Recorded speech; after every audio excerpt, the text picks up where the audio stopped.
Hello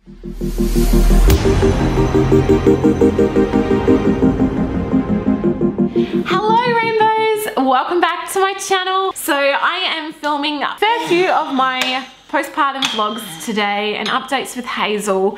I've been really slack with doing this and I want to do it, you know, monthly so you guys can see exactly how Hazel's changing every month. But hey, she's almost 6 months old and I'm doing my 3-month postpartum vlog today.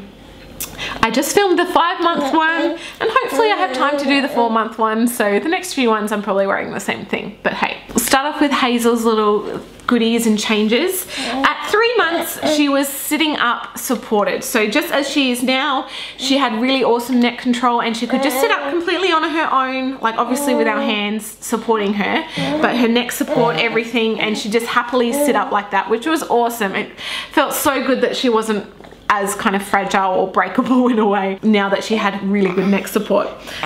Still sleeping throughout the night. Amazing, amazing. She was definitely feeding for a lot longer, 20 minutes or so, and definitely cluster feeding still at night. So having lots of little snacks.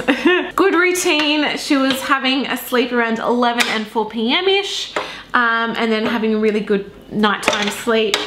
She was sucking her hands and feet, starting to teeth, holding things and biting my nipples. Oh my god. Even though she doesn't have teeth, she was like clamping down on my nipples and then ripping her head back while still clamped. And I was like, oh lord. Like just imagining what that would feel like when she had teeth. Oh my god. Oh my god. Oh. Definitely very clingy and she loved to be able to see me. If she was in the bedroom with Lee and I moved out here, she wanted to be able to see where I was. So that is pretty much all for Hazel. Like it doesn't seem like there was really that much in the 3rd month that kind of changed. For me though, there was a little bit more.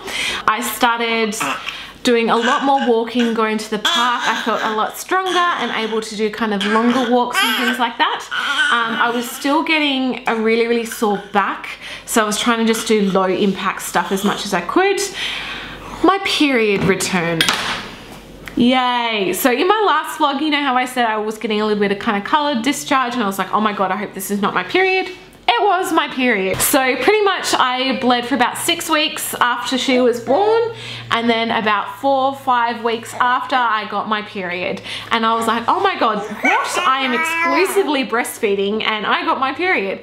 So based off some Google research I've done, I know it's absolutely completely different for everybody, but apparently if you have a baby that sleeps throughout the night, is a really good nighttime sleeper, you're missing out obviously on those nighttime feeds and that release of like oxytocin or whatever it is that keeps your period at bay is a lot stronger at nighttime, and you're not getting those hormones released. So bam, period's back. So yay. But a good thing about that, I guess, is I had no cramping, no pain. I never really used to have bad period pain or anything, and a lot of my friends that have spoken to me and said they never had bad period pain, when they finally got their period back 10, 11 months later, the pain was insane. So thankfully I haven't really had any major pain or anything like that, which is awesome. Hazel has started to get her meningococcal vaccination. It is going around where we live a lot. She's almost 6 months old and she's due for her last vaccination now. So they need to be 8 weeks apart. There's 3 vaccinations and they're about $100 per vaccination. I could wait till she's 1 year old and get it for free, but I just didn't want to risk it, and I'd rather pay $300 and just get her covered. I have joined a mother's group as well. So the mother's group was through the child health nurse and it was at the YMCA and it was for 5 weeks. So we'd meet on a Tuesday at 10 o'clock and it would go for 2 hours, and each kind of session was about different things. So it started with feeding, sleeping, safety, all that kind of jazz. Like the very last mother's group we had was on safety, and oh my god, it was so scary. Like just the stuff that I wouldn't have thought of, you know, to be worried about, and like the ways that babies can get hurt and drown and die, and oh my god, it was just horrific. But I guess it's good as well because they need to kind of show us and make us realize what things that you wouldn't think could hurt them could.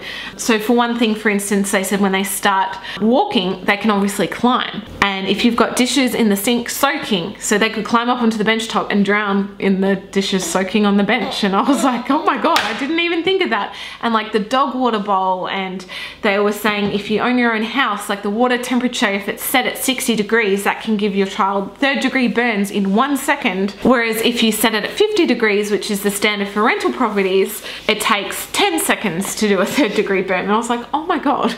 So it's, yeah, man. I've got a whole list of like safety checklist things, and even we're starting to kind of baby proof now. So, oh my God. She has also started swim school. Absolutely loves it. Like she's now almost 6 months old, and she's so much more progressed now than when she first started swim school. The babies that she was with when she started were maybe 5 months or so older than her. So when we first started, she kind of just float around. Her arms were like beside her, clenched fists, and she, you know, didn't really know what's going on. But every single week, we go once a week, and it's only for half an hour. She has an awesome sleep afterwards. Every single week I've seen her progress and seen her get better and stronger, and her legs are kicking more, and she's reaching and grabbing things, and it's awesome. So I'm so glad that I started her quite young, because I wanted her to get used to the water and, you know, just, yeah, be not scared of the water, because I'm a really bad swimmer. I can swim, I can stay afloat, I guess I should say, but I came last in like every swimming class. Any of my Tasmanian viewers out there, because I obviously am Tasmanian, I remember in high school, guys in my class would call me Alice Schneider. If you guys remember that, those ads, like the Church of Latter-day Saints, because I came last in every race. Oh my God.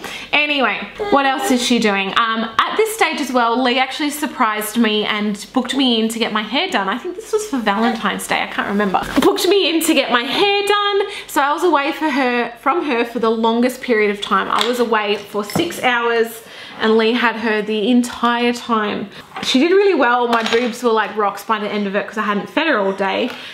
What can I give you? Here, dummy, here you go. And yeah, it was awesome. It was really nice to be able to get my hair done. You guys, it was 3 months ago, so look at my regrowth. Oh my God. Also, my nails have still been really, really strong. Even now, still super, super strong. No splitting, no breaking, and they just grow like crazy. I haven't lost any hair either, and I thought I would. Everyone said around, you know, 3-4 months you lose a lot of hair. Haven't lost anything. I kind of wanted to, because my hair's been insane. One thing though, even though my nails have been really strong, my toenails have been really, really brittle.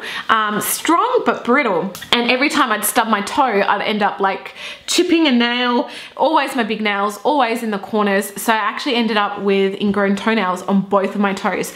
I've never had a freaking ingrown toenail in my entire life until now. And because I was starting to do a lot of walking, and I probably still did have a bit of swelling, even now, like when I wake up in the morning, everything kind of hurts. My feet and legs are sore, and I feel like I'm kind of hobbling, so there's still obviously fluid there. I, yeah, ended up with ingrown toenails, and I'm like, this sucks, because, you know, I don't want to stop walking. I want to continue walking. I didn't want to go to the doctor to have them treated or anything, so thankfully they were only slightly ingrown, and I managed just to cut them out myself, which I'm not saying to do, but it worked for me, thankfully. But since then, I've still chipped the corners of my nails. I cracked one of my big nails, and I thought I was gonna lose a whole toenail. That was fun. So what my dad actually recommended, because he always gets ingrown toenails, is actually cut big holes out of the sides of your shoes. That way it's releasing the pressure. You can still keep walking even though you look like an idiot with holes in your shoes. But hey, and I did it. I went to Kmart and bought like these $5 pair of running shoes, cut them up. I still walk every day pretty much, except for today, and I've pretty much had no issues. So I will grab them and show you. Oh my God, it's hilarious. Here they are. How awesome does that look? Both of my shoes have the toes cut out. But hey, it's allowed me to walk. Oh, at this stage as well, Hazel knew where the nipple was when feeding. She didn't need to be guided. She'd just be like, nipple, ah.